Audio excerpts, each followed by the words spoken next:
Donald Trump को America का राष्ट्रपति चुन लिया गया है। वो 20 जनवरी 2025 के बाद ऑफिस संभालना शुरू करेंगे। दरअसल ट्रंप ने इलेक्शन कैंपेन के दौरान कहा कि अगर वो राष्ट्रपति बनते हैं तो रशिया यूक्रेन वॉर को खत्म करा देंगे। ट्रंप की जो लेटेस्ट चेतावनी है वो इसी वादे से जुड़ी हुई है। नमस्ते, मेरा नाम है तरुण। शुरू करते हैं ये स्टोरी और बताते हैं आपको कि ये पूरा मामला है क्या। लेकिन सबसे पहले ऐसी ही स्टोरीज के लिए आप स्विच को फेसबुक, यूट्यूब और इंस्टाग्राम पे फॉलो और सब्सक्राइब जरूर कर लीजिएगा। अमेरिकी मीडिया में आई एक रिपोर्ट के मुताबिक ट्रंप ने 7 नवंबर को पुतिन से बात की थी। इस कॉल के दौरान ट्रंप ने पुतिन से कहा कि वो यूक्रेन युद्ध के मामले में संभल कर अपने कदम आगे बढ़ाएं। यह भी कहा गया कि इस युद्ध को और मत बढ़ाया जाए। सोर्सेस के हवाले से मीडिया में आई रिपोर्ट के मुताबिक ट्रंप इस युद्ध को समाप्त करने के लिए पुतिन को मनाना चाहते हैं। हालांकि एक आधिकारिक बयान में रूस का कहना है कि ऐसी कोई बातचीत नहीं हुई। ट्रंप और पुतिन की बातचीत पर रूस के ऐसे बयान के बाद अटकलें ये लगाई जा रही हैं कि हो सकता है कि रूस पूरी बातचीत को सीक्रेट रखना चाहता हो और नेगोशिएशंस को पर्दे के पीछे से करना चाहता हो। हालांकि वो अभी राष्ट्रपति बने नहीं हैं और जनवरी से पहले वो इस पर कोई फैसला नहीं ले पाएंगे। फिर भी जैसा कि यूक्रेन वॉर को समाप्त करना उनके सबसे बड़े एजेंडे में शामिल है, ऐसे में वो इसका जल्द समाधान निकालने के लिए बातचीत करना चाहते हैं। खास बात ये भी थी कि कॉल ट्रंप की ऐतिहासिक चुनावी जीत के बाद हुई। 5 नवंबर को अमेरिकी इलेक्शन के नतीजों में ट्रंप ने डेमोक्रेटिक पार्टी की कमला हैरिस को बुरी तरीके से हराया। अपने लेटेस्ट फ़ोन कॉल के दौरान ट्रंप ने पुतिन को याद दिलाया कि यूरोपियन कंट्रीज़ में जो अमेरिकी सैनिक हैं वो ठीक ठाक भारी मात्रा में तैनात हैं और ये भी कहा कि जल्द से जल्द इस युद्ध का हल निकालने की ज़रूरत है। ट्रंप ने हमेशा से युद्ध को जल्द ख़त्म करने की वकालत की है और उन्होंने कई बार इस पर सवाल उठाया है कि यूक्रेन को मदद में अमेरिका इतना ज़्यादा पैसा क्यों दे रहा है। जबकि ट्रंप के हाथों में अमेरिका की कमान जाने से पहले प्रेसिडेंट बाइडेन एक बड़ा फैसला लेने की तैयारी में है। दरअसल यूक्रेन युद्ध की वजह से अमेरिका ने रशिया के $300 बिलियन का रिजर्व फ्रीज कर दिया। रिपोर्ट्स की माने तो बाइडेन इसका एक बड़ा हिस्सा यूक्रेन को देने की तैयारी में है। अगर अमेरिका ऐसा करता है तो देखने वाली बात होगी कि रशिया इस पर कैसे रिस्पॉन्ड करता है। हालांकि बाइडेन की सरकार जुम्मा 2 महीने से कम समय की बची है। अमेरिकन इलेक्शंस के दौरान ट्विटर और टेस्ला जैसी कंपनियों के मालिक मस्क ने खुले तौर पर ट्रंप को सपोर्ट किया है और ज़्यादातर मामलों में मस्क और ट्रंप सेम पेज पे हैं। दोनों की एक जैसी राय है।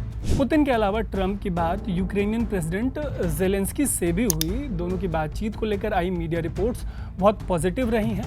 हालांकि युद्ध खत्म करने पर तुले ट्रंप को लेकर मीडिया एनालिसिस यूक्रेन के फेवर में नहीं है। एनालिस्ट का कहना है कि अगर ट्रंप रातों रात युद्ध खत्म करवाने का प्लान पेश करते हैं तो इससे रूस को फायदा हो सकता है। कहा जा रहा है कि यूक्रेन को जीती हुई जमीन छोड़नी पड़ सकती है और रूस के कब्जे में ये सारी जमीन चली जाएगी।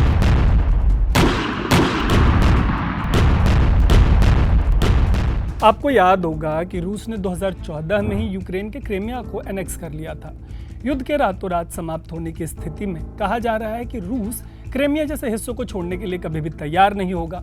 इन्हीं वजहों से ये भी कहा जा रहा है कि राष्ट्रपति बाइडेन प्रेसिडेंट इलेक्ट ट्रंप को इस बात के लिए मनाने की कोशिश करेंगे कि वो इस युद्ध में यूक्रेन की मदद करें। हालांकि इसकी संभावना नहीं है कि ट्रंप किसी भी सूरत में बाइडेन की ये बात मानने को तैयार होंगे। वहीं ट्रंप की जीत पर रूस ने मिला जुला रिएक्शन दिया है। रशिया का कहना है कि ट्रंप का चुना जाना एक पॉजिटिव डेवलपमेंट है। रूस का कहना है कि ट्रंप कम से कम शांति की बात कर रहे हैं।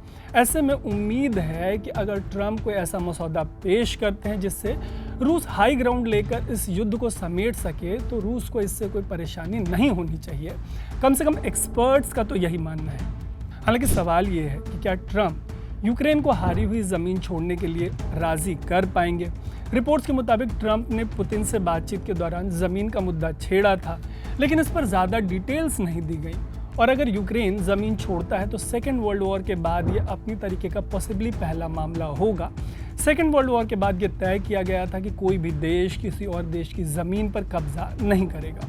हालांकि अगर रूस को यूक्रेन की ज़मीन मिलती है तो ये भारत, चीन और भारत पाकिस्तान समेत पूरी दुनिया भर के कई देशों के बीच चल रहे ज़मीन विवाद के लिए नई इबारत लिखने वाली बात साबित होगी। यूक्रेनी राष्ट्रपति ज़ेलेंस्की और उनके जो सपोर्टर देश हैं उनके लिए बिल्कुल आसान नहीं होगा। ज़ेलेंस्की ने पहले ही साफ किया है कि वो किसी हालत में अपनी ज़मीन नहीं छोड़ेंगे।